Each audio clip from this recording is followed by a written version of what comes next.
அந்த பிறக்கின்ற குழந்தைதான் இந்த நாட்டை ஆள வேண்டும். நான் மனக்கோட்டை கட்டியிருக்கிறேன். எங்கோ அயல்நாடு சென்ற கமநாட்டு நாடு திருமணாட்டு நாட்டின் பொறுப்பு அவங்க கொடுக்குறாங்க. நீ எல்லாத்துக்கும் பாத்துக்கிற பூமி தலையாட்டிக்கிறோம். என்ன காரணம்? சரி, நீ என்ன செய்வீங்க தெரியாது. வருகின்ற வெள்ளிக்கிழமை இந்த மணிமணி சுற்று விழா நடக்க கூடாது. ஆகையால் நான் சொல்ல முடியும் நீ செய். எப்படி கொண்டாட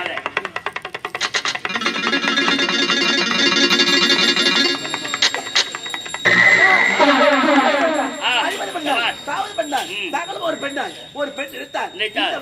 விஷத்தை கலக்கலாம். இதே விரலால் நீரையும் மீட்டலாம். அண்ணா நீங்க கோடு போடுங்க. கோடு போட்டா இந்த ஆரவள்ளி நான் ரோடே போடுறேன். ரோடுக்கே பஸ் ஓடுது. நான் மோளோட எடுத்து வந்து மேய்ச்சிட்டு வரேன். நீ மெரிடா, உன் சௌகரிய மெரிடா. புள்ளி வச்சாக்கா. இந்த ஆரவள்ளி கோல வச்சிடுறேன். நான் கோலத்துக்கு நடுவுல சாடி வைக்கிறேன். சாடி வச்சது மேல வைப்ப. பூ வைப்ப. சரி, நான் வரல காட்டுங்க. நீங்க வரல காட்டுங்க. இந்த ஆரவள்ளி அந்த உரலையே விழுங்குறேன். அதிலே கை தட்டவர்கள் எனக்கு தெரியும். இனிமேல் கொண்டு மன்னர் குடும்பத்தில் எவனுமே சிரிக்க கூடாது. மன்னர் குடும்பம் அழிய வேண்டாம். இந்த ஆரவள்ளி சூழ்ச்சி ஆரம்பமாகட்டும். இந்த சூழ்ச்சியால் மன்னர் குடும்பம் கதிகளுக்கு போக வேண்டாம்.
அபிஷேகம் செய்வேன். அந்த தடாகத்தை மலர்கின்ற மலரை கொண்டு சென்று அவருக்கு அலங்காரம் செய்வேன். அந்த தடாகம் எனது ஆண்டவன் ஈசனுக்கே சொந்தமானது. அதை யாரும் இறங்கி அசுத்தம் செய்ய வேண்டும். அதை பாதுகாத்து வருகின்றேன். அது மட்டும் கிடையாது, அந்த தடாகத்திலே யாரும் இறங்கி அசுத்தம் செய்யக்கூடாது என்பதற்காக அங்கு தகவல் வழங்க வைத்திருக்கின்றேன், அறிவிப்பு வழங்க வைத்திருக்கின்றேன். அதிலே யார் அசுத்தம் செய்தாலும் என்னோட கோபத்திற்கும் சாபத்திற்கும் ஆளாக்கப்படுவார் என்று எழுதியிருக்கின்றேன். ஆண்டவனை தொழ வேண்டும். பிறகு அபிஷேகம் ஓம் சம்போ மகா ஈசா கைலை வாசா உமா பரமேசா ஓம் நம சிவாய என்னையா லோபரமேசா துணையா தேவா என்னையா லோபரமேசா துணையா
மலரையும் கொண்டு சென்று ஆண்டவனுக்கு அபிஷேகம் ஆராதனை செய்ய வேண்டும்.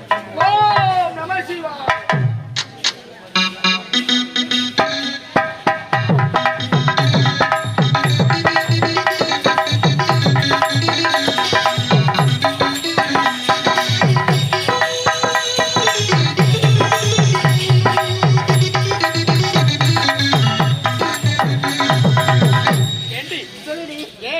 ஆடி பாடிப்பட்டு அழகான நந்தவனம் வந்திருக்கிறோம். ஆமாண்டி, இந்த நந்தவனத்தை பார்த்தாயா?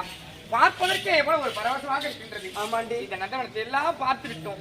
பார்த்து விட்டு மறுபடியும் இந்த நந்தவனத்திற்கு வந்திருக்கிறோம். இந்த நந்தவனத்தை பார்த்தாயா? இந்த நந்தவனத்துடைய சிறப்பை நீ தான் சொல்ல வேண்டும். இந்த நந்தவனத்துடைய சிறப்பை நீ தான் சொல்லணும். அப்படியா? ஆமா. எப்படி தெரியுமா? எப்படி? பார்த்து பேசும்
மிக்க சந்தோஷம் அதை விட. ஆனால் நாம் அனைவரும் ஒன்றா வந்திருக்கோம். சந்தோஷமா இருக்கணும். அதனால இது இருக்கிற இந்த குளத்துல இறங்கி நீராடி விட்டு போகலாம். இந்த குளத்திலையா? ஆமா, இந்த குளத்திலையா? ஆமா. வேற அடி சொல்ல கேளடி ஆனந்தி. ஏன் அந்த குளத்தை பாத்தியா? இவ்வளவு பாசு பிடிச்சு கால் கடிச்சு மண்ட வடிக்கிறது. சந்தோஷம் அங்க இருக்காது அரண்மனையில. அதனால மீண்டும் ஒண்ணா சேர முடியாது. நீராடி விட்டு பிறகு போகலாம். இந்த குளத்துல குளிக்க பாரு.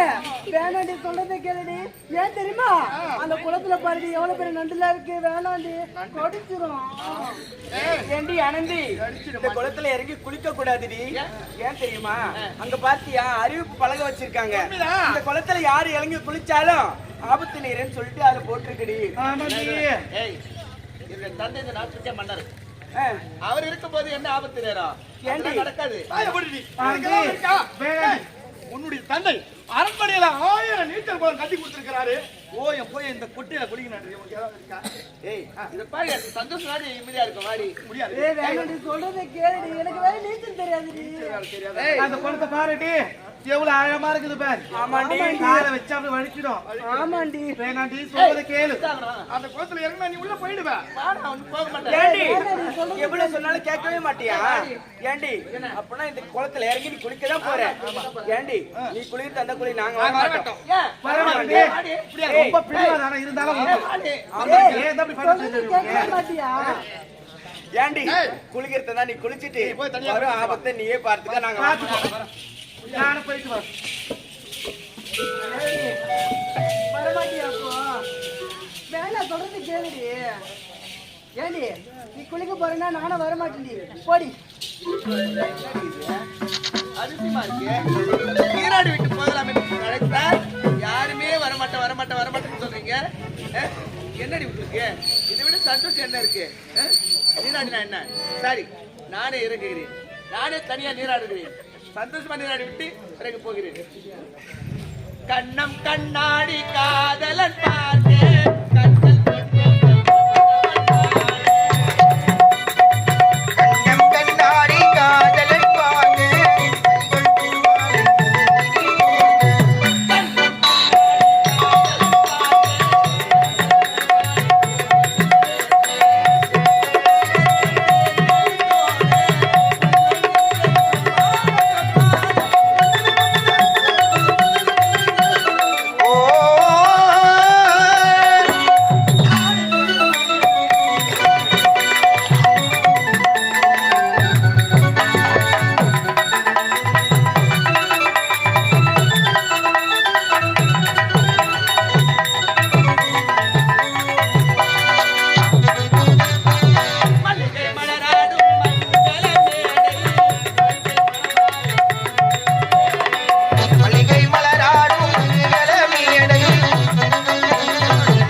அங்கு வந்திருக்கின்ற அறிவிப்பு பலகையை பார்க்காமல் அதை உற்று கவனிக்காமல் இப்படி தவறு செய்திருக்கின்றாயே.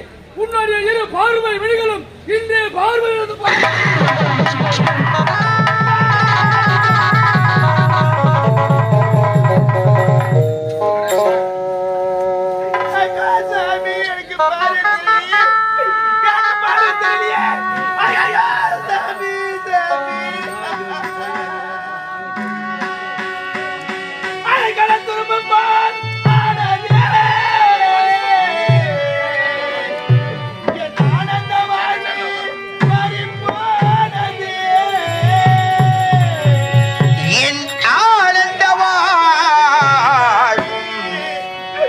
போனதே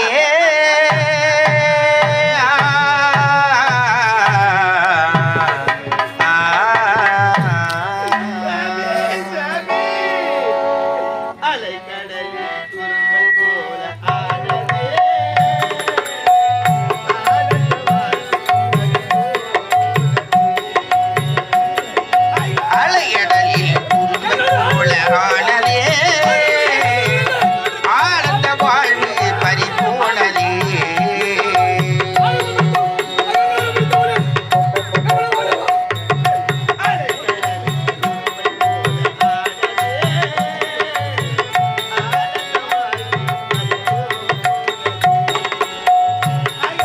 அலையடலில் துரும்பை போல ஆனதே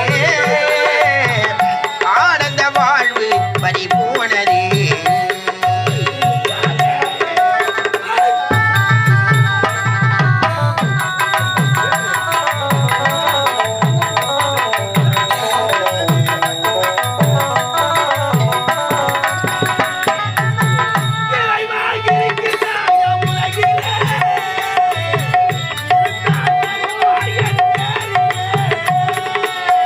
இறைவா இருக்கின்றாய உலகிலே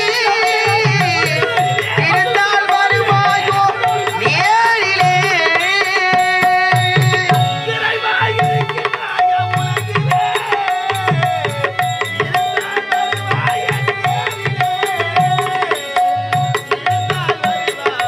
நேரிலே அலையடலில் துரும்பை போல ஆனதே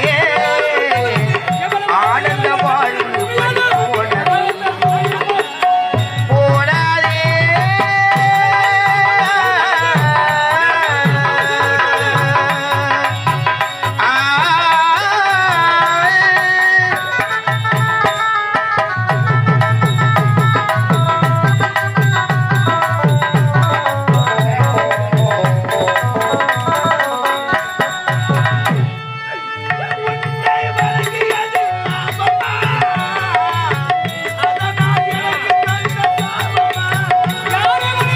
உன்னை வணங்கியது லாபமா அதனால் எனக்கு நேர்ந்த சாபமா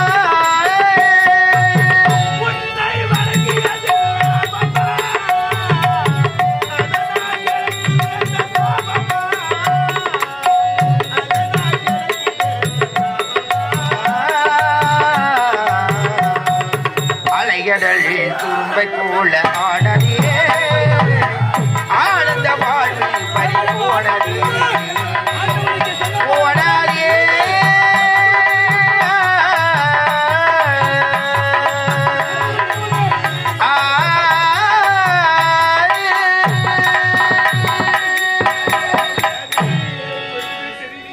ஆணவம் பிடித்தவளே, அகங்காரம் பிடித்தவளே, எவ்வளவு ஆணவம் இருந்தால் ஆண்டவனுக்கு உரிதான தடாகத்தில் இறங்கு அசுத்தம் செய்திருப்பாய். தகவல் வழங்க வந்திருக்கிறது. யாரும் அதில் இறங்கி அசுத்தம் செய்யக்கூடாது என்பதற்காக இரு கண்கள் பார்வை இருந்த மதுரை விட்டு எவனுக்கு இப்பேற்பட்ட ஆணவ செயலை செய்துவிட்டு கண் தெரியவில்லை என்று புலம்புரி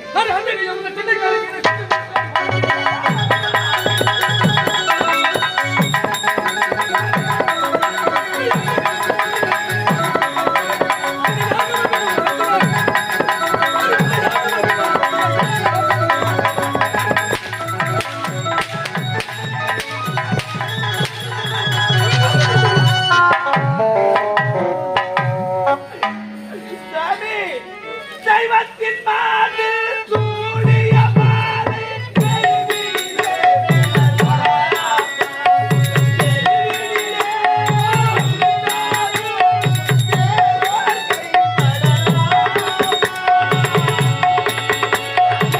தெய்வத்தின் மார்பில் சூட்டிய மாலை தெருவிலே விடலாமா தெருவிலே விழுந்தாலும் வேறோர் கை தொடலாமா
செய்திருப்பாய். யாரும் தெரியாமல் கூட அசுத்தம் செய்யக்கூடாது என்பதற்காகவே தகவல் வழங்க வைத்திருக்கின்றேன். அதில் என்ன எழுதி வைத்திருக்கின்றது?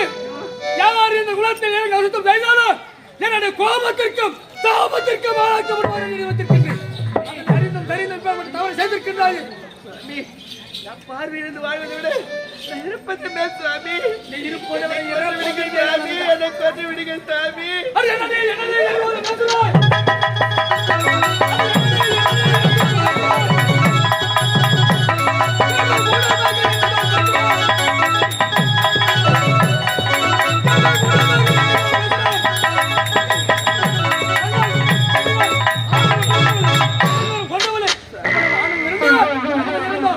சுவாமி, எனக்கு சாபம் ஒருத்தர் கொடுக்க சுவாமி. எப்படியாவது என் பார்வையை தெரியப்படுத்துங்க சுவாமி. நான் பார்வை இல்லாம வாழ மாட்டேன் சுவாமி. செய்யும் தவறெல்லாம் செய்துவிட்டு சாப விமோசனம் என்னுடைய பாதத்திலே பண்ணியிருக்கிறேன். நீ யார்? எந்த ஊர்? உனது பெயர் நாடு நகர் என்ன? ஏன் இங்கு வந்தோய்? சுவாமி, நான் இதே விஜயபுரி நாடு தான் சுவாமி. விஜயவர்மன் மகள். என் பெயர் ஆனந்தி சுவாமி, ஆனந்தி. மலைகளை பறித்து எடுத்துதெல்லாம் வந்து நேர்ந்த பொழுது சிறிது நீராடி விட்டு போகலாம் என்று குளத்தில் இறங்கினேன் சுவாமி. அதனால் வந்து சாபம் சுவாமி. என்ன உரைத்தாய்? இதே விஜயபுரி நாடு, இந்த விஜயபுரி நாட்டை ஆளக்கூடிய விஜயவர்மனின் மகன் ஆனந்தியா? அடி பாவி, சண்டாளி, சதிகாரி, உனது தன்னை எப்பேற்பட்டவர் தெரியுமா? கண்ணை கண்ணியமா எப்படி காக்கின்றதோ அதுபோல் தன் நாட்டு மக்களை பேணி காத்து வரக்கூடியவர். யார் இல்லை என்று வந்தாலும் இல்லை என்று சொல்லாது வாரி வாரி வழங்கக்கூடிய வள்ளலாயிற்று. என போன்ற முனிவர்கள், சித்தர்கள், யோகிகள், ஞானிகள் யார் வந்தாலும் இந்த உலகம் நன்மை பெற வேண்டும் என்பதனால் வேள்வி நடத்த வேண்டும் என்று உரைத்தால் போதும் நாங்கள் இருக்கும் குடிலுக்கு அனைத்து பொருட்களையும் கொண்டு வந்து எங்களிடத்தில் ஒப்படைப்பார். அப்பேற்பட்ட நல்ல மனமும் ஈக கொண்டு உடையவரின் மகளாணி. அடி பாவி, அப்பேற்பட்ட நல்லவருக்கு மகளாக பிறந்து குடும்பத்தையே கருவறுக்க வந்த கோடாரி காமி தருகிறேன். உனக்காக அல்ல, உனது தந்தையின் நல்ல குணத்திற்காகவும் நல்ல பண்பிற்காகவும் அவருடைய ஈகை மனதிற்காகவும் தருகிறேன். நன்றாக செவி கொடுத்து கேள். 12 ஆண்டுக்கு ஒரு முறை வளரக்கூடியது பாரிஜாத மலர். அந்த பாரிஜாத மலர் வளர்ந்து தானாக அந்த ஆதிசக்தி மடியிலே வந்து தவடும். அந்த மலரின் சாரெடுத்து உன் விழிகளிலே கண்களில் விட்டால் இழந்த பார்வையை மீண்டும் பெறுவாய். அந்த மலரை கருந்தொட்டு யார் எடுக்க வேண்டும் தெரியுமா?